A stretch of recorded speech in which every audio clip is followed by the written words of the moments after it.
이해되세요? 이 애태우는 것과 애통함의 차이가, 그리고 여러분 자신이 어떻게 주로 감정이 애통함으로 흘렀는지 애태우는 데 흘렀는지 이게 분별이 오세요? 그런데 위로를 받는 사람은 애태우는 사람이 아니라는 것입니다. 하나님 이거 안 해주시면 난 못 살아 진짜. 이거는 아니에요. 그런 사람은 위로를 못 받아요. 하나님 이거 해주시길 간절히 바라지만 주님께서 안 해주신다 할지라도, 그리 아니하실지라도 내가 감사하겠습니다 해도 육신이 약해서 뚝뚝뚝뚝 눈물이 나올 때 하나님께서 놀라운 위로를 주시겠다는 것입니다. 기도는 그렇게 하는 거예요.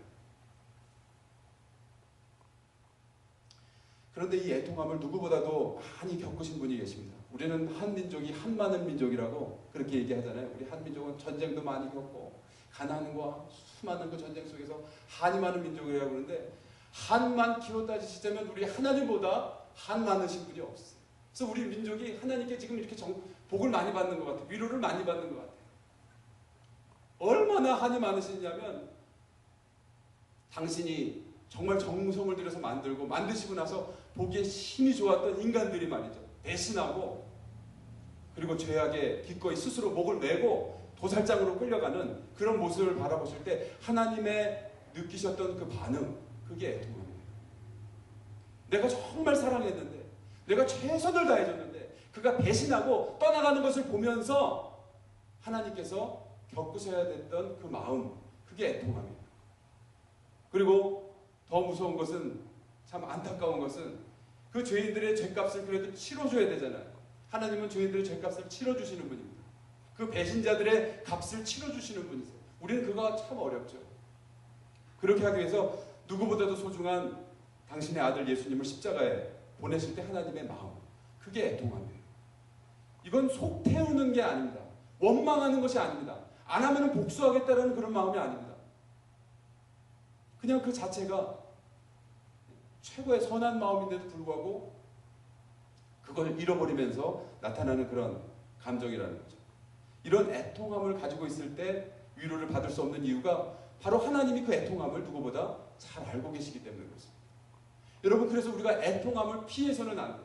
애통한 일을 당하는 것을 피해서는 안 된다는 거예요. 아유, 나는 저 지구는 못 살아. 나는 잃어버리고 못 살아. 뺏기고는 못 살아. 이러신 분들은요, 그냥 하나님의 위로는 물 건너갔다 생각하시면 돼요. 창세기에 그렇게 나와 있지 않습니까?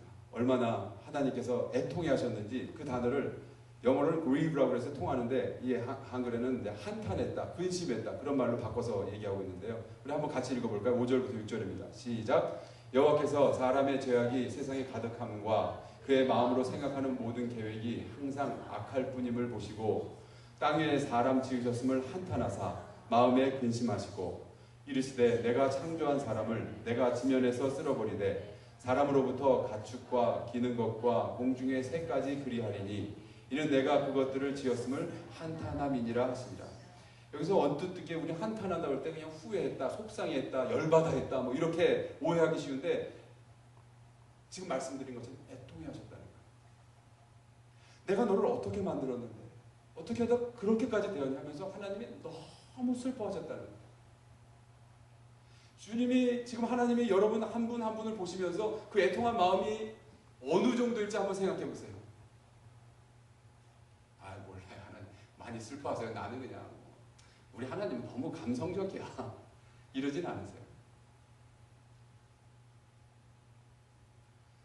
하나님이 그렇게 애통하시는 하나님이시기 때문에, 지금도 우리 때문에 애통해 하시는 하나님이시기 때문에, 당신이 그것을 고통스럽게 당하고 계시기 때문에 그거에 얼마나 위로가 필요한지를 알고 계신다는 거예요. 그래서 애통하는 사람은 반드시 위로가 따르게 되어 있습니다. 하나님의 마음처럼 그렇게 애통함을 가졌음에도 불구하고 하나님이 난 몰라 그러시지 않아요. 그럼 하나님은 애통하시는 하나님이 아니라 단순히 분노하시고 보복하시는 하나님이시죠. 근데 우리를 애통해하는 사람을 찾고 계세요. 위로해 주시려고 찾고 계세요. 그 위로라고 하는 건 그저 말로만 하는 위로가 아닙니다. 야, 힘들지? 나도 힘들어 봤어. 이민생활 당신 힘들지? 아니, 나도 그 이민생활 해봤는데 되게 힘들어. 이런 말도 우리 많이 하잖아요. 그 정도가 아니라는 것입니다.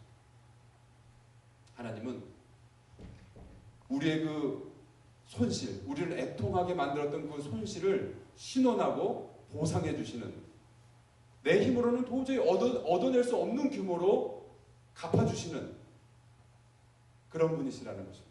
그게 하나님의 위로예요. 하나님의 위로는 능력입니다. 그냥 상태가 아니에요. 정말로 우리들에게 야, 네가 그때 만약에 고집 부렸으면 계속 그거 안 잃어버리겠다고 했으면 이만큼 얻었겠니? 싶었는데 하나님이 그만큼 갖다 주시는, 그게 하나님의 위로예요. 고집 부렸던 사람들, 난 이러면서 내 지구는 못 살아. 난 어떻게든지 행복해야 돼. 자기 스스로 뭔가를 했던 사람들은 도저히 얻어낼 수 없는 그런 위로를 주신다는 거예요. 그러니까 애통하는 사람은 하나님의 복을 받는다는 것입니다. 위로를 받는다. 그렇게 살아야 되지 않겠어요? 그 한순간 애통한 거 싫어가지고, 물론 한순간이 아닐 수 있어요. 1년, 10년도 될 수 있어요. 그러나 그 애통함에 따르는 하나님의 복을, 그 보장된 복을 생각해 볼 때 우리가 이 애통함의 길을 피해 가야 되겠는가. 그래서 정리할 수 있는 첫 번째 말씀은, 소중한 것을 기꺼이 버림으로써 애통할 일이 없다면 내 힘으로 성취할 수 없는 하나님의 풍성한 위로도 받을 길이 없다는 것입니다. 여러분, 하나님의 위로 받으셔야 돼요. 저도 그렇고요. 여러분도 그렇고요. 여러분이 노력한 만큼 얻는 거, 난 착하게 살 테니까 하나님 더도 말고 내가 노력한 만큼만 주세요. 그렇게 사실 분들은 뭐 그렇게 사세요. 뭐 말리지는 않겠어요. 근데 그렇게 사는 것이 과연 우리를 행복하게 해줄 수 있을까요? 없습니다. 우리 안에 원망과 이 상처들, 이거가 우리를 결국 삼켜버리게 돼 있어요. 이 속도가 산술급수적으로 성장하기 때문에 결국 삼켜지게 돼 있어요.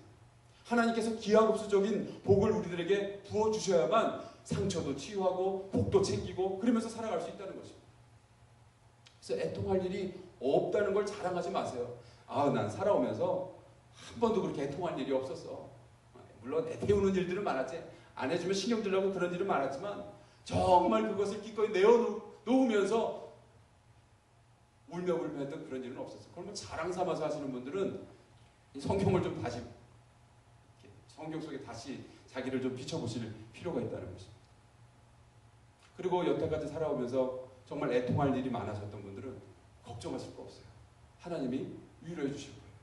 그때 그냥 꼭 참고 속고 당하고 잃어버리고 빼앗기고 그런 경험이 있으셨던 것 때문에 나는 무능한 사람인가 봐.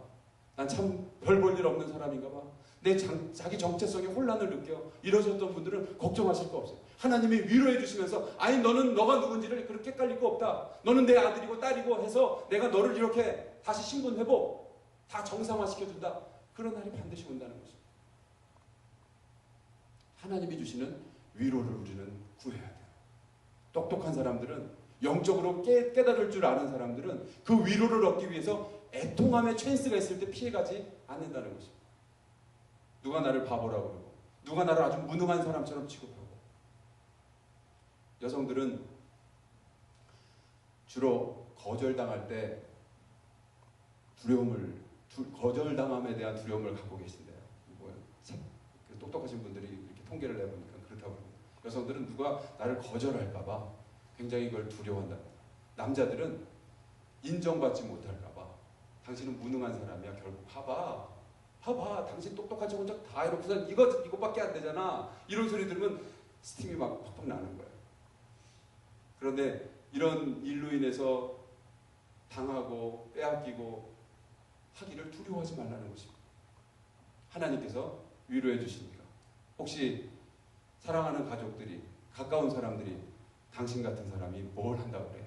뭐 이런 소리, 이런 이미지로 자기에게 비춰졌다고 하냐면 그거는 그 사람이 줬던 안 줬던 마귀가 나에게 심어넣는 투사예요.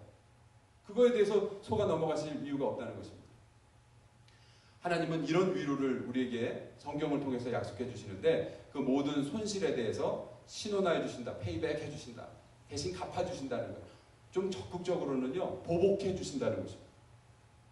내가 보복하려고 하면요, 난장판 됩니다. 적을 또 하나 만드는 것밖에는 별다른 일이 없습니다. 보복은 반드시 적을 만들지 않습니까? 그러나 내가 손대지 않기로 하면요, 하나님이 공평하신 하나님이 그거 그냥 눈 뜨고 못 보시거든요. 반드시 신원하여 주시는 날이 온다는 거예요.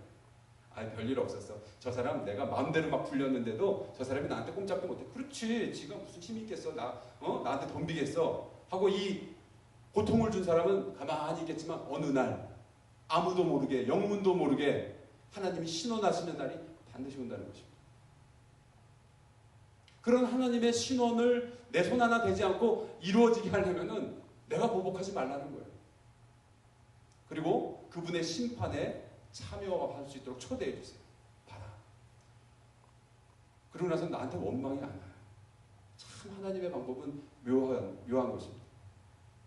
이사야서 61장에서 메시아가 사역을 하게 되는 그 목적 중에 하나를 뭐라고 얘기하고 있냐면, 여기서 4개의 기름을 부으사 할 때 4개는 그 메시아입니다. 하나님이 이 메시아에게 기름을 부으사 하나님의 보복의 날을 선포하여 모든 슬픈 자를 위로하실 것이다, 그렇게 되어 있습니다.